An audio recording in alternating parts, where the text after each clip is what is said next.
Well, good evening. Welcome to the October edition of Sky Views, brought to you by the New Jersey State Museum Planetarium. I'm Bill Murray, planetarium technician at the Planetarium. Let's take a look at some of the interesting sights in our darker but chilly October skies this year. We're currently looking towards the southeast on the evening of October 6th. It is just after the end of astronomical twilight, about 7:45 p.m. And looking southeast, we see a very interesting sight. We see the gibbous moon. Gibbous is the phase of the moon in between first quarter moon, when the moon is half full in our evening skies, and full moon, when the moon is completely bright and round. And it is bracketed by two bright planets.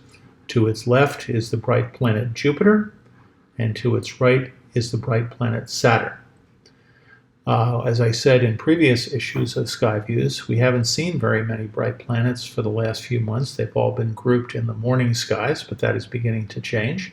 So in our evening skies, you can see Saturn and Jupiter, and they will soon be followed by the bright planet Mars, which is going to have a very close approach to the Earth this December. So we'll have more to say about Mars in a few months.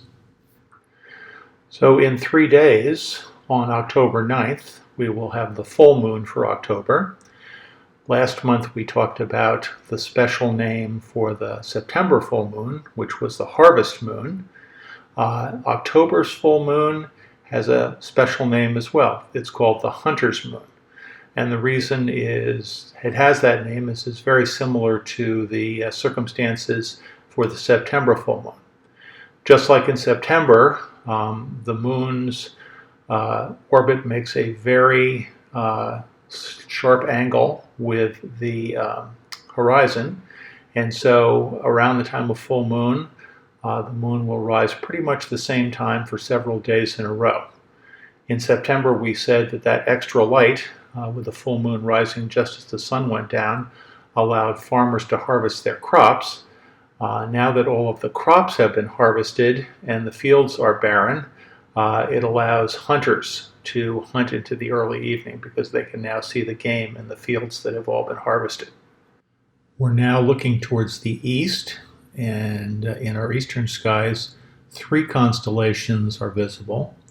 2 of them we've talked about before, the constellation of Pegasus, the flying horse, with its asterism of a great square of 4 stars that's pretty easily recognizable, even in our light-polluted skies here in New Jersey. And attached to Pegasus are 2 chains of stars that form the constellation of Andromeda, the Lady in Chains. And we've talked a bit in the past about those 2 constellations. They're linked in mythology. The legend of Perseus and Andromeda is a very famous one in mythology. But in addition to those 2 constellations, we have the very dim constellation of Pisces the fish, which is below both of them. In our New Jersey skies, which do suffer from a good amount of light pollution, it's very difficult to recognize Pisces. If your skies are reasonably dark, the only reasonably bright area of the constellation that is recognizable is this heptagon of 7 stars that form an asterism called the circlet of Pisces. It's interesting to note that nowadays constellations have set boundaries and are very formally defined, but back in ancient times that wasn't so. So nowadays we recognize the constellation of Pegasus, Andromeda, and Pisces as being separate constellations. But back in ancient times, they did double duty. You can see that Pegasus is represented as a flying horse, but if you take a look at the outline of the constellation, it's really only half a horse, the front half of the horse, with the stars here representing his head, and these 2 stars representing his front legs. The square is his body. However, if I turn off the mythological figures in my planetarium software, so we just see the outlines of the constellations, you can get a view of a much larger horse and much more accurate to the ancient mythology. So here is the constellation of Pegasus, the head, the front legs, the body. I can imagine that in ancient times, Andromeda was also looked at as the back legs of the horse, and below it here, Pisces, is actually the horse's wings. So you can think about this whole area of the sky, these three constellations, as constituting an enlarged version of Pegasus, the flying horse. Below Andromeda, and to the east of Pisces the fish, is the constellation of Triangulum, the triangle, a small constellation, but fairly bright, one that is relatively easy to recognize in our New Jersey skies. Triangulum is an ancient constellation. It was known to the ancient Greeks more than 2,000 years ago.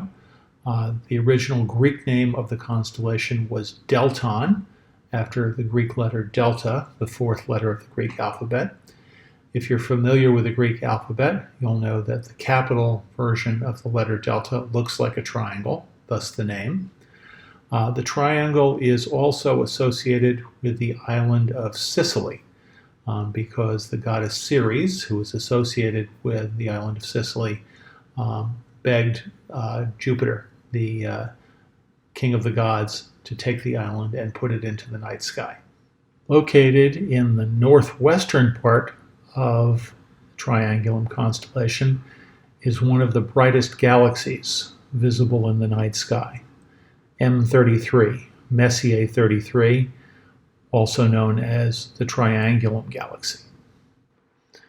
M33, also informally known as the Pinwheel galaxy, one of the brightest spiral galaxies, face-on spirals, visible in the nighttime sky.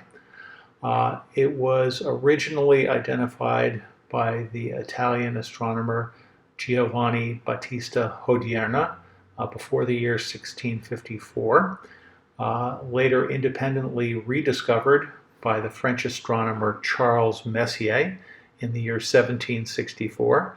Messier added it to his list of irritating non-comets. This is the 33rd object on that list, hence the name M33. It was also one of the first spiral nebula.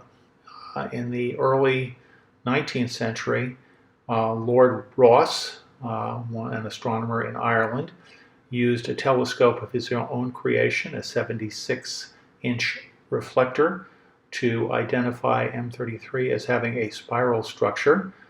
This was a mystery to many astronomers in the 19th century, until in the early 20th century, the astronomer Edwin Hubble was able to use an even larger telescope, the 100-inch Mount Wilson telescope, to identify variable stars in M33 and able to get its distance correctly, which is 3.2 million light years away, identifying it as a separate galaxy from our galaxy, the Milky Way.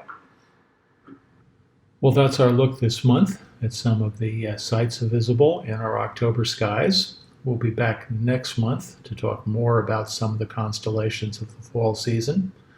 Till then, from all of us here at the New Jersey State Museum Planetarium, clear skies.